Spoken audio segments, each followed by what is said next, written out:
So here we go. I'm decided not to try to cram too much in. I was going to try and do all of adding, subtracting, multiplying, dividing fractions, and then move on with something else. Then I realized it's a lot and it's really important. So I'm going to do multiplying right now. I'm going to do dividing in a little later in the class. And then on Wednesday, we're going to look at adding and subtracting, which is actually the harder one of the two or of the four. This is just a little motivation. Even after you're done the review chapters and you're allowed a calculator, even then, you really need to know the steps for working with fractions, adding, subtracting, multiplying, dividing, because what's going to happen is they are going to continue to come up in different ways, and specifically later on, you're going to have to be able to work with fractions where there are letters instead of numbers. And at that point, your calculators become completely useless. You really need to know the processes for each of these operations with fractions. So we're going to start with multiplying, because for fractions, multiplying is actually the easiest. It's actually way easier to multiply fractions than it is to add them or subtract them, unlike most other types of numbers that you work with. So whenever we're going to multiply or divide fractions, we absolutely have to get our fraction into the form A over B. It can't be a mixed number. It has to be one thing over another. So for each of these, let's say we just want to get these ready to multiply. We're not going to do any multiplying. Look at the first one here, 3 over 5. That is already in the form A over B. So that guy is all ready to multiply. 7 over 2 is also all ready to multiply. It doesn't matter that the top is bigger than the bottom. By the way, I apologize that I forgot my mic. I hope the voice isn't too echoey. This one over here, though, 5 1/4, we will not be able to work with that as it is. We'll have to turn it into, so those first two are already ready. We'll have to turn that into an improper fraction. Remember our little trick, 5 times 4 is 20. Add 1 is 21. So 21 over 4 as an improper fraction. Now we can multiply with that number. And this one over here, 8, doesn't look like a fraction, but remember it is a fraction. Any whole number is over 1 as a fraction. 8 is the same as 8 over 1. So now those two are ready to multiply. So that's going to be step number 1 whenever you are multiplying fractions. Make sure that everything is a single fraction, not a mixed number, not a whole number. Okay, so yeah, the rule for multiplying fractions is simplest. You just multiply the tops and you multiply the bottoms. That's not what you do for division. It's not what you do for addition. It's not what you do for subtraction, but it is what you do for multiplication, which is why it's the easiest. And then always double check that your answer is reduced down to lowest terms like we were doing last week. So here's some examples. I want to multiply 2/3 times 5/7. All I'm going to do is I'm going to multiply the tops, 2 times 5, and multiply the bottoms, 3 times 7, and I get 10 over 21. Now, of course, they're going to get a little more involved than that, but that's at the simplest right there. Both were all ready to multiply. We multiplied the tops, multiplied the bottoms, and we got a fraction that does not reduce. There's nothing that divides into both 10 and 21. Easy peasy, we're done. Over here, we see 3 1/2. We're going to have to put that into an improper fraction. So I turn the 3 1/2 into 7 over 2 by going 3 times 2 is 6, plus 1 is 7. And there's our improper fraction. Okay, so now we're going to multiply the tops, multiply the bottoms. 7 times 4 on the top is 28. 2 times 5 on the bottom is 10. And there is our multiplication done, but we're not finished this one because both the top and the bottom, you might notice, are even. We always have to reduce to lowest terms. So I'm going to divide the top and the bottom by 2. 28 divided by 2 is 14. 10 divided by 2 is 5. And there I have my answer as an improper fraction, 14 over 5. Or they will often want you to turn it into a mixed number. So remember how we do that from last week? You can fit 5 into 14 twice with 4 left over. So 14 fifths becomes 2 and 4 fifths. Read the instructions carefully because it will often say give your answer as an improper fraction or give your answer as a mixed number. So read carefully. If the top is smaller than the bottom, you don't need to worry about it. 10 over 21 is the only way to write that fraction there. But I'm just looking at my second screen and realizing my mouse doesn't move nearly as smoothly on the chat room as it does on my computer. I'll try not to wiggle it around so quickly. I'm trying to circle things when I'm doing that, but on my screen it looks great, but on yours not so much. So if the top is smaller than the bottom, great, there's no option. If the top is bigger than the bottom, check the instructions to see if they specified which form they want that answer in, and make sure you put it in the right one. If the instructions don't say, then both will be accepted. All right, last one, 11 twelfths times 6. Oh, by the way, here you notice here also I showed 3 different ways that we can show multiplication that we've talked about before. A times sign, the multiplication dot, or just in brackets also means multiplication. So here we got that whole number 6. We got to turn that into a fraction so we can do this work. So 6 becomes 6 over 1. And now we're ready to multiply. Just multiply the tops and multiply the bottoms. 11 times 6 is 66. 12 times 1 is 12. And once again, we notice that they both are divisible by 2 because they're even. And maybe you even notice that they're both divisible by 6. 6 goes into both of those. So if we want to get this the fastest way, I'm going to divide top and bottom by 6, getting 11 and 2. If you divided by 2 first, you would then notice they're still both divisible by 3. Divide by 3, you'd get to the same answer in 2 steps. 11 over 2, or as a mixed number, 5.5. Because 2 goes into 11 5 times with 1 left over. So there's some nice simple multiplications. Any questions? Just don't hesitate to yell, or if you want me to keep it on the screen for longer, you can always say so. Going to carry on for now.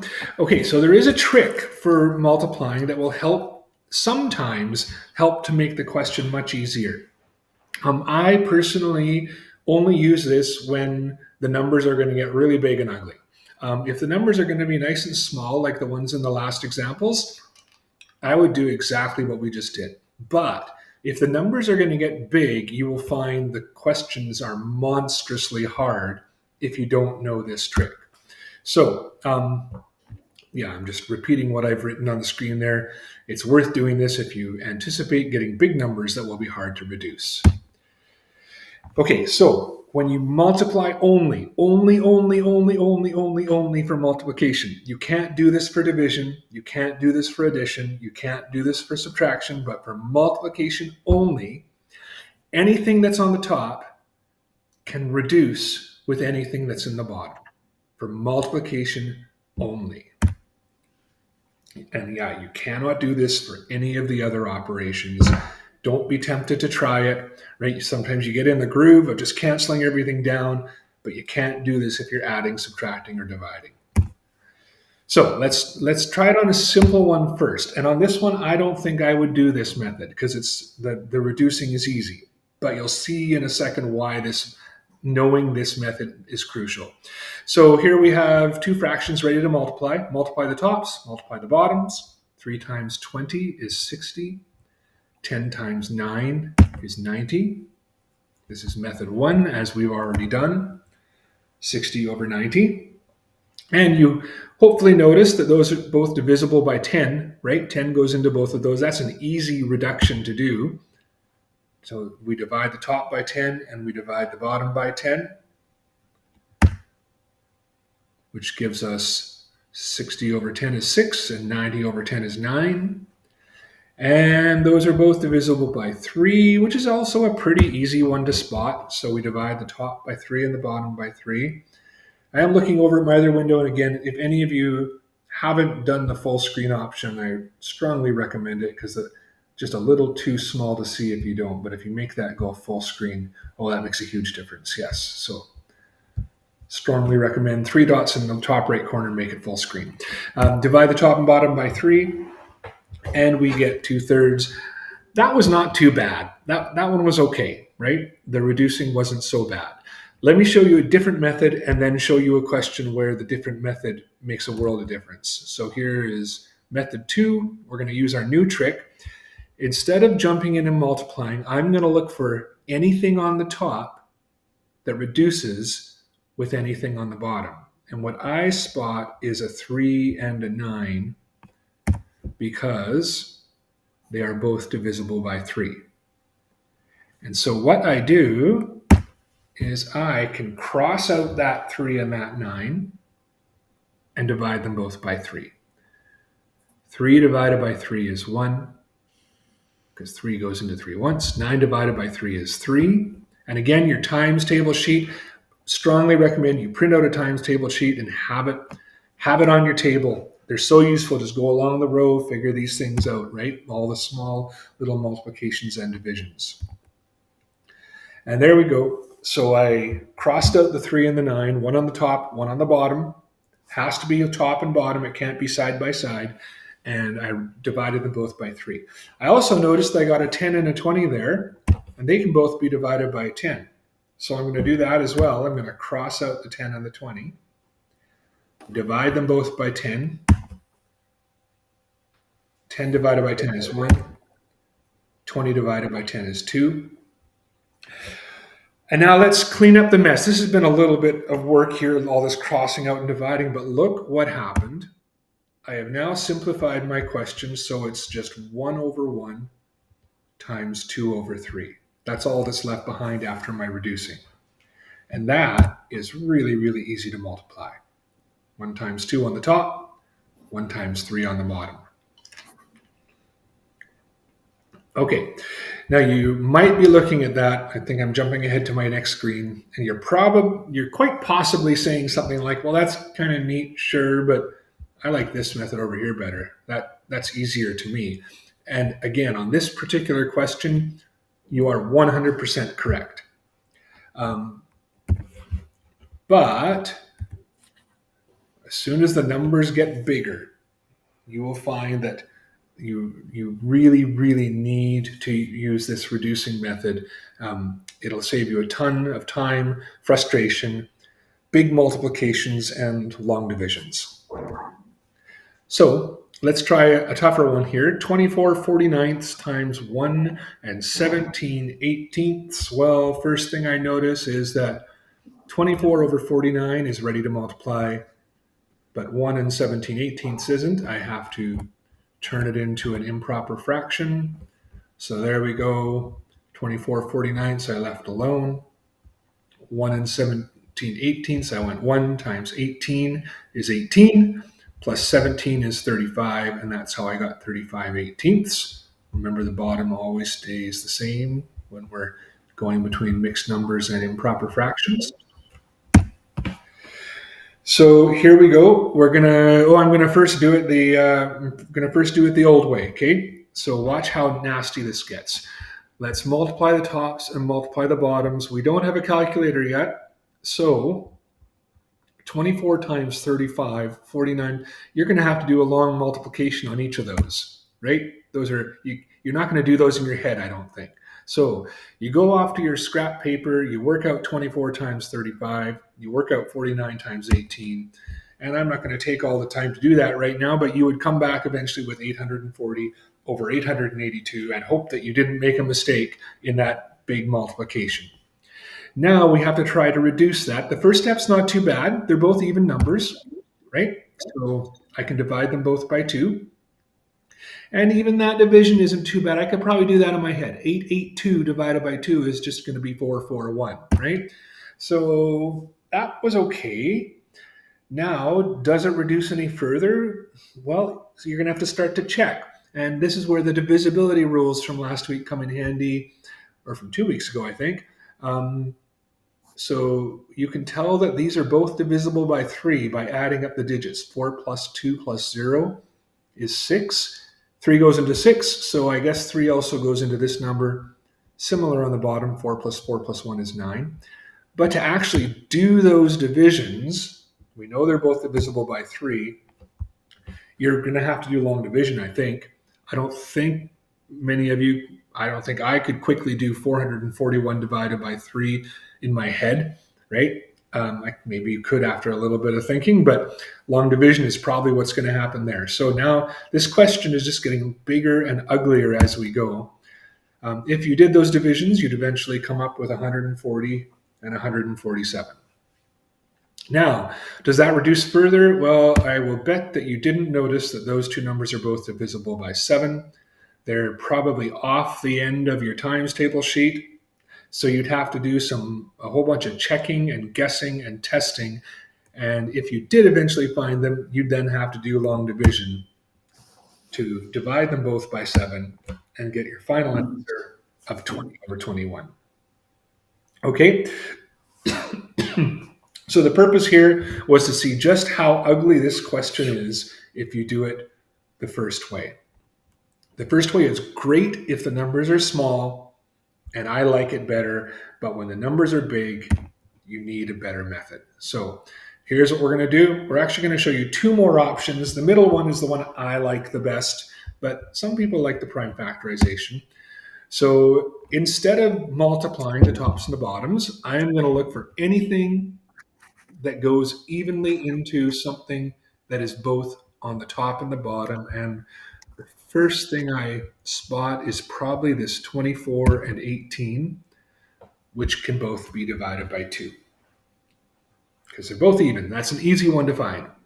So I do it. I cross them both out. I divide by 2. 24 divided by 2 is 12. 18 divided by 2 is 9. So there they are.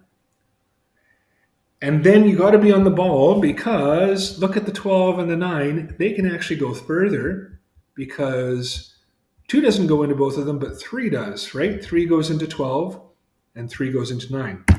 So I'm going to take another step. Those 2 both divide by 3. Cross them out. 12 divided by 3 is 4. 9 divided by 3 is 3. So you see, you want lots of room in your paper. This gets a little bit ugly for one step, but then it makes the final step so much easier. Next thing, look along your different times table rows, and what you will see is that both 35 and 49 are in the 7 row. So 35 and 49 there in green, both divisible by 7. So I do it, I cross them out. 35 divided by 7 is 5. 49 divided by 7 is 7. Okay, we did a whole bunch of canceling bit by bit until we got these things as low as we can get them. And what's left is 4 over 7 for the first fraction and 5 over 3 for the second. In one quick step, we have our answer. 4 times 5 is 20. 7 times 3 is 21. Okay, so none of these divisions were too hard. We didn't have to go do long division. It was all right on our times table sheet. We were able to break down the numbers first, then multiply instead of multiply first and then break down these big, huge numbers. I am going to show you the prime factorization very quickly here. Third method, if you like it. So I got same numbers, 24 49ths, 35 18ths, and I am going to do the prime factorization for each of those. We did this last week. I'm not going to go through this in great detail. You break 24 down into any 2 things that multiply to 24. Here we chose 4 times 6. 4 breaks into 2 times 2. 6 breaks into 2 times 3. Once you have all prime numbers that don't break down anymore, you have the prime factorization, right? 24 is the same as 2 times 2 times 2 times 3. I'll leave that. If you want to try those prime factorizations on your own, you can. I'm going to leave that though. We're going to go back to the question, and I have replaced each of those four numbers with their prime factorization. I don't like this method because doing those prime factorizations is time. It's a bit time consuming all on its own, right? Some people love them though. My wife walked by as I was making your slides last week, and she's not a math person at all, but she's like, "Oh, I used to love factorizing numbers." I'm like, "Okay, so if it's something that clicks for you, great." So we did the prime factors for all four numbers. We replace all four numbers with their prime factorization. Then we remember that we just multiply the tops and multiply the bottoms. So I'm going to stick them all together. 2 times 2 times 2 times 3 times 5 times 7 on the top. That's all of those numbers on the top. 7, 7, 2, 3, 3 on the bottom. And now you've done all the hard work. The rest is easy. Just look for anything that's on both the top and the bottom, and they cancel out. So I see 2 7s there. I put in blue. Those 2 7s are going to cancel out in a minute. I also spot 2 and a 2 that I have put in red, and a 3 and a 3 that I put in orange. And double check anything else. Now on the top is a 2, a 2, and a 5. On the bottom is just a 7 and a 3. Nothing else matches. Cross out all of the ones that you identified are on both the top and the bottom. And look at what's left behind. What's left behind is 2 times 2 times 5 on the top, 7 times 3 on the bottom. What is 2 times 2 times 5? 2 times 2 is 4, times 5 is 20. 7 times 3 is 21. Boom, you have your answer just like that. So again, the hard work is the prime factorizing. After that, it's just canceling out and doing a simple multiplication. Here, the hard work is breaking down the numbers first, finding things that cancel first. Then you do a simple multiplication. Here, the hard work is basically every step of the way. Big, ugly multiplication, both top and bottom, and then a whole bunch of long division to break down those big numbers to the small numbers. So again, I prefer the middle method on these ones. Some people like the prime factorization. Nobody wants to do this option 1 here when the numbers are big. When the numbers are small, I love option 1. I'll do option 1 all day long when the numbers are small. Tim, Yeah. Can you put it back to the slide where it showed The prime factorization? all 4 of them and just Yeah. put it there for a few I can do seconds? that. Thank you. There you go. And if anyone wasn't here for prime factorization when we talked about it, feel free to ask a question. We'll give 30 seconds there. If any of you want to copy that out. I personally find the prime factorization just a little bit annoying to do, but there are times when it's absolutely crucial. This is not necessarily one of them, but there are definitely times you have to know how to do that.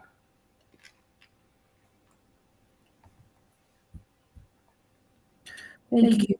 No problem.